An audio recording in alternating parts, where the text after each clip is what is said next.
Hey everyone, welcome back to my channel. If you're new here, my name is Patrick, and I create content about aromantic and asexual experiences. But today I want to talk about something that affects many of us in the LGBTQIA community, often without us even realizing that it has a name. It's called chrononormativity.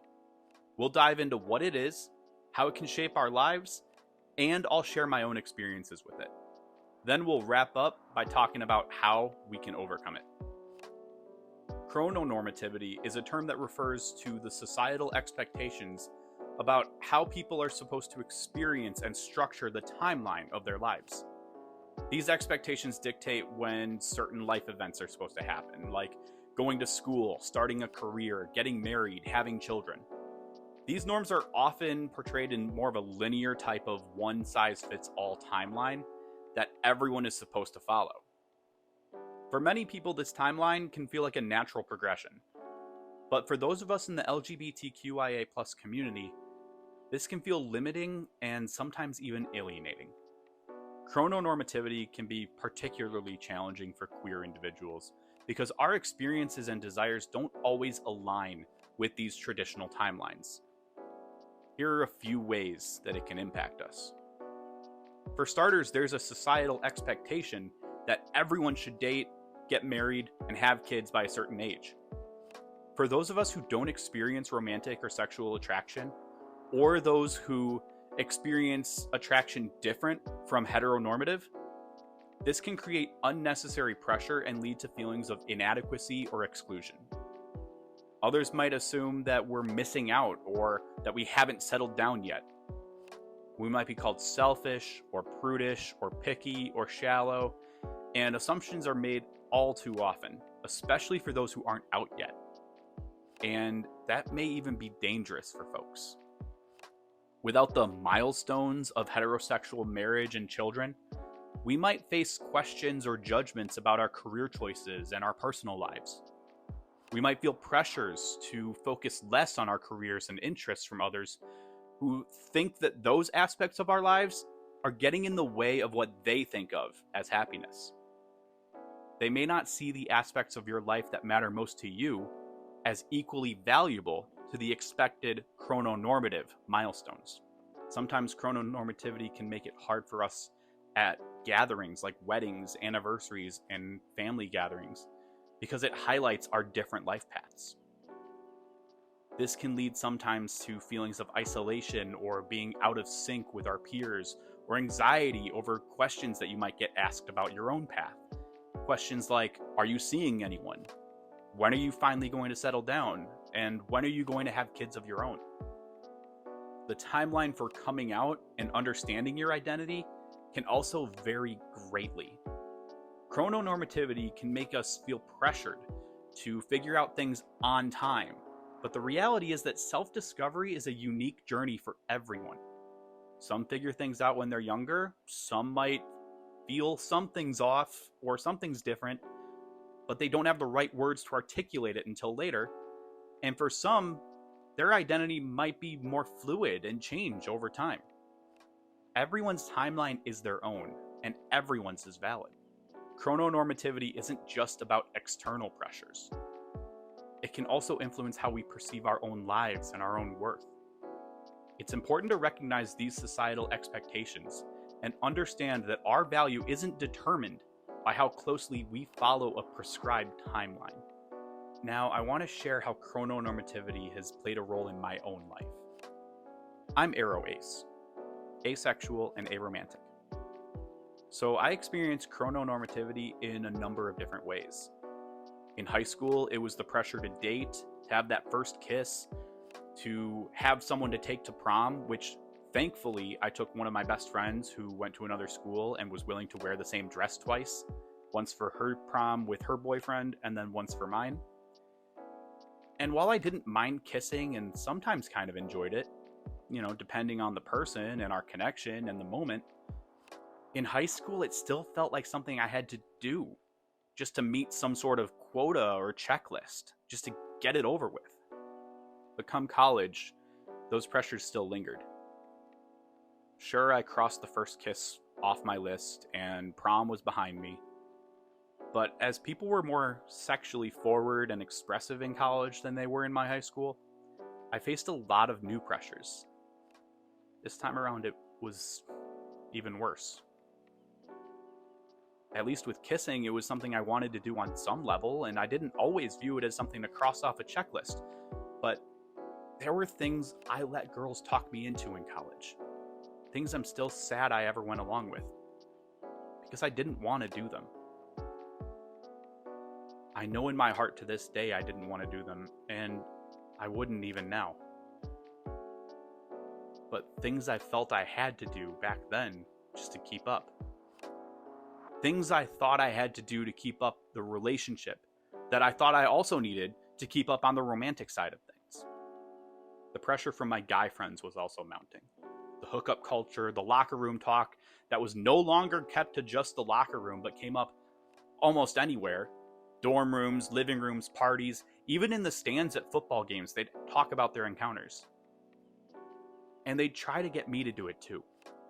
They'd ask invasive questions, judge me for the things that I hadn't done, try to show me websites to get me going, and try to set me up with girls when we would go out for drinks on weekends.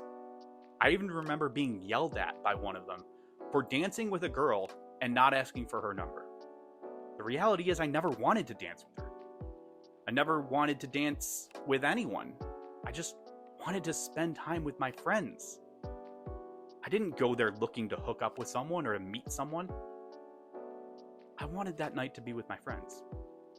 Like I wanted all those nights to be. After college, the pressures continued.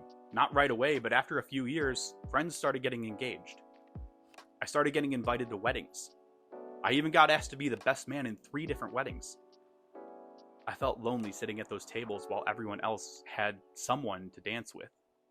I sometimes even felt like I was a pain for the couple to find somewhere to seat me where I could talk to people I know while not bringing a +1 because they know I didn't have a +1 to bring anyway.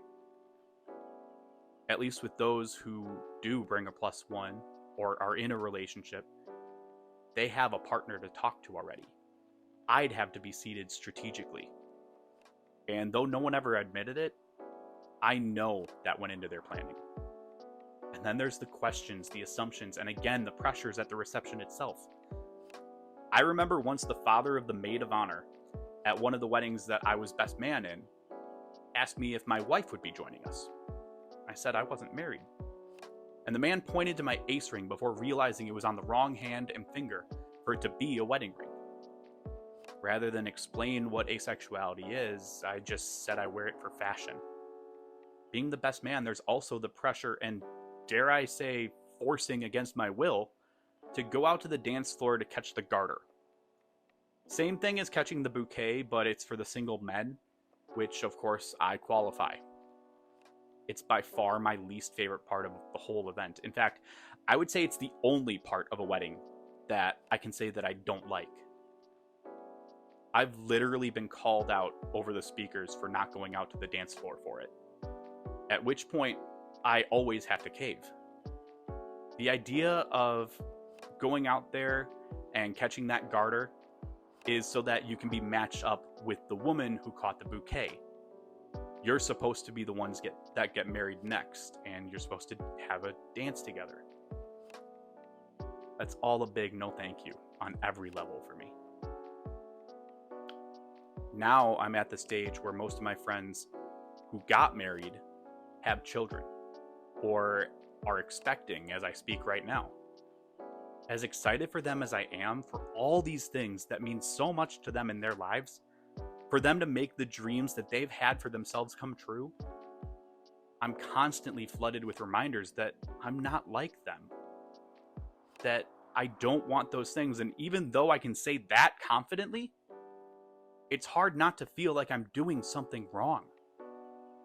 I can't open Facebook or Instagram without constant streams of pictures of little kids. Sometimes it's friends I've known since we were the same age that their kids are now. And I can actually see how I remember my friend at that age in their child's face. My older siblings all began getting married and having kids of their own too. It wouldn't be so bad, except that in addition to being the youngest, I'm also the only son. The pressure to not only get married exists, but there's the unique pressure to have children to pass the family name on to. All of my nieces and nephews have the last name of their fathers, none of whom share my last name. Sometimes my mom will tell me that she's praying for me to meet someone. Like her faith hinges on that to some extent. Not wanting to get married or have children is the easy part. Not feeling guilty about it, not feeling like a disappointment, that's another story. I'm still a work in progress. Some days are easier than others. Some days I can remember that I'm living my authentic truth, and in doing so is more important and will make me happier than faking it for others' sakes. I think back on how I felt in college, the things I went along with, the parts of me I felt like I compromised. And I think, never again. And I know I have to be the best version of me for myself. To my fellow queer viewers, especially my fellow Aspec folks, I want to remind you that it's okay to live your life on your own terms. You don't have to follow society's timeline to be happy or fulfilled. Here are a few things that I try to keep in mind. Whether you're focusing on your career, hobbies, friendships, or any other aspect of your life, your path is valid and worthy of celebration. Being true to you takes courage, and that courage deserves to be recognized. Understanding and embracing your identity can be incredibly empowering. It's a unique and valuable part of who you are. Do the things that make you happy. Surround yourself with the people who love and support you. And continue to learn and explore what makes you the beautiful person you are. Connecting with others who share similar experiences can provide support and validation. There are many online and offline communities where you can start finding friendships and understanding. Create and celebrate your own milestones.